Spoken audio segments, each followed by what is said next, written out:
Hi guys, അസ്സലാമു അലൈക്കും. ഇന്ന് നമ്മൾ ഉമ്മച്ചിയുടെ സ്പെഷ്യൽ ബീഫ് വരട്ടി റെസിപ്പിയാണ് ട്രൈ ചെയ്യാൻ പോകുന്നത്. അതിന് 6 സവാളയാണ് നമ്മൾ എടുത്തിരിക്കുന്നത്. സവാള നമ്മൾ അരിഞ്ഞിട്ടുണ്ട്. മീഡിയം സൈസ് തക്കാളി 2 എണ്ണം, പച്ചമുളക് ഒരു 6 എണ്ണം അരിഞ്ഞത്, ചെറിയ ഉള്ളി 10 എണ്ണം ചെറുതായി അരിഞ്ഞത്, ഇഞ്ചി വെളുത്തുള്ളി, പിന്നെ മല്ലിയില പുതിനയില ആവശ്യത്തിന്. നമ്മൾ അടുപ്പിലാട്ടോ ഇതുണ്ടാക്കുന്നത്.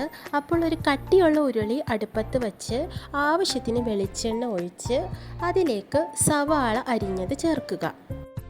സവാള പാകമായി വരുമ്പോൾ ചെറിയ ഉള്ളി, വെളുത്തുള്ളി, ഇഞ്ചി പേസ്റ്റ്, പച്ചമുളക്, തക്കാളി ഇവ ചേർത്ത് നന്നായി വഴറ്റുക. ഇത് പാകമായി വരുമ്പോൾ നമുക്ക് മസാല റെഡിയാക്കാം. ഇതിൽ ഇൻഗ്രീഡിയൻസ് ഇടുന്ന വീഡിയോ എൻ്റെ മിസ്സായിപ്പോയി. നമ്മളിതിൽ മുളക് പൊടി 1 ടേബിൾ സ്പൂൺ, കാശ്മീരി മുളക് പൊടി 1 ടേബിൾ സ്പൂൺ, മല്ലിപ്പൊടി 5 അല്ലെങ്കിൽ 6 സ്പൂൺ, മഞ്ഞൾപ്പൊടി 2 സ്പൂൺ, കുരുമുളക് പൊടി 2 സ്പൂൺ ഇത്രയും ഇട്ടിട്ട് നന്നായിട്ട് നമ്മൾ ഇതിനെ ചൂടാക്കി വറുത്തെടുക്കണം. പിന്നെ നമ്മൾ ഇതിലേക്ക് ആഡ് ചെയ്യുന്നത് 2 സ്പൂൺ ഗരം മസാലയാണ്. അതിട്ട് നമ്മൾ നന്നായിട്ട് ചൂടാക്കി എടുക്കുക. അത് കഴിഞ്ഞ് 2 സ്പൂൺ മീറ്റ് മസാലയും കൂടെ ചേർത്ത് പൊടി നന്നായിട്ട് വറുത്തെടുക്കുക. നമ്മൾ അടുപ്പത്ത് വഴറ്റി വച്ചിരിക്കുന്ന ഐറ്റത്തിലേക്ക് നമുക്ക് ഈ മസാലപ്പൊടി ചേർത്ത് നന്നായിട്ട് ചൂടാക്കി എടുക്കാം.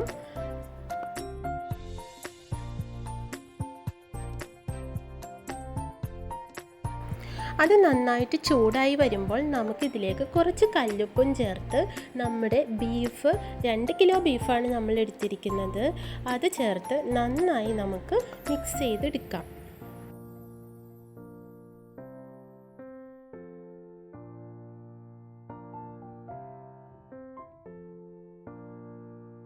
ബീഫിൽ മസാലയൊക്കെ പിടിച്ചതിന് ശേഷം നമ്മൾ ഇതിലേക്ക് കുറച്ച് വെള്ളം ആഡ് ചെയ്ത് കൊടുക്കുകയാണ്.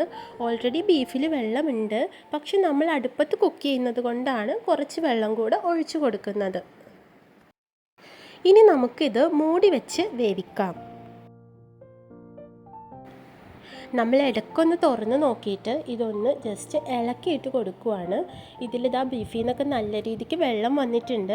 ഇനി ഈ വെള്ളത്തിൽ കിടന്ന് ഇത് നന്നായിട്ട് വെന്ത് വരണം. ഇപ്പം നമ്മുടെ ബീഫ് കുക്കായിട്ടുണ്ട്. ഇനി നമുക്കിതിലേക്കൊരു താളിപ്പ് കൊടുക്കാം. ഒരു ചട്ടിയിൽ കുറച്ച് വെളിച്ചെണ്ണ ഒഴിച്ച് 2 ചെറിയ ഉള്ളി അരിഞ്ഞതും കറിവേപ്പില 2 വറ്റൽമുളക് അരിഞ്ഞതും ചേർത്ത് ചൂടാക്കുക. അതിലോട്ട് നമ്മൾ അടുപ്പത്ത് റെഡിയാക്കിയ ബീഫ് ചേർത്ത് നന്നായിട്ട് അതൊന്ന് യോജിപ്പിക്കുക.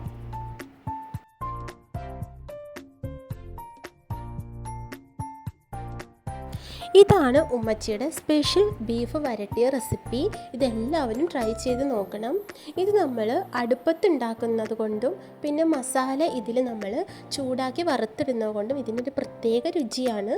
എല്ലാവരും ഒരു തവണ ഇതുപോലെ ഒന്ന് ട്രൈ ചെയ്ത് നോക്കണം.